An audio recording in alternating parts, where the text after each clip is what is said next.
সবাইকে স্বাগতম। আজকের আলোচনার বিষয় বাংলাদেশে দারিদ্র্যের ভয়াবহ চিত্র এবং মাইক্রোফাইন্যান্সের ভূমিকা। বর্তমানে বাংলাদেশে প্রতি 4 জনের একজন দরিদ্র। সাম্প্রতিক গবেষণা বলছে প্রায় 28% মানুষ দারিদ্র্যসীমার নিচে বসবাস করছে। শুধু তাই নয়, আরও প্রায় 18% পরিবার ঝুঁকিপূর্ণ অবস্থায় আছে। মানে, একটি বড় অসুস্থতা বা হঠাৎ আর্থিক ধাক্কায় তারাও দরিদ্র হয়ে পড়তে পারে। কিন্তু প্রশ্ন হলো, কেন দারিদ্র্য এত দ্রুত বাড়ছে? এর পেছনে কয়েকটি বড় কারণ রয়েছে।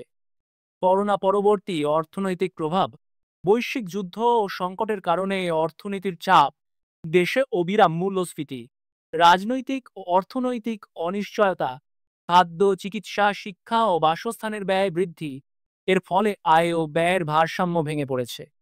শহরে আয় কমছে, অথচ খরচ ক্রমাগত বেড়ে যাচ্ছে। ধনী ও দরিদ্রের মধ্যে আয় বৈষম্য ভয়াবহ আকার ধারণ করেছে। এই পরিস্থিতিতে টিকে থাকার সংগ্রামে দরিদ্র মানুষের জন্য সবচেয়ে কার্যকর হাতিয়ার হতে পারে মাইক্রোফাইন্যান্স। স্বল্প মেয়াদে ক্ষুদ্র ঋণ দরিদ্র পরিবারকে চিকিৎসা, খাদ্য ও জরুরি চাহিদা মেটাতে সহায়তা করতে পারে। দীর্ঘস্থায়ী রোগীদের জন্য স্বাস্থ্য ঋণ বা মাইক্রো ইন্স্যুরেন্স চালু করা দরকার। মধ্যমেয়াদে ক্ষুদ্র ঋণ কর্মসংস্থান সৃষ্টি ও ক্ষুদ্র উদ্যোক্তা গড়ে তুলতে পারে। বিশেষ করে গ্রামীণ তরুণদের জন্য ক্ষুদ্র ঋণ, দক্ষতা প্রশিক্ষণ ও বাজার সংযোগ খুব জরুরি।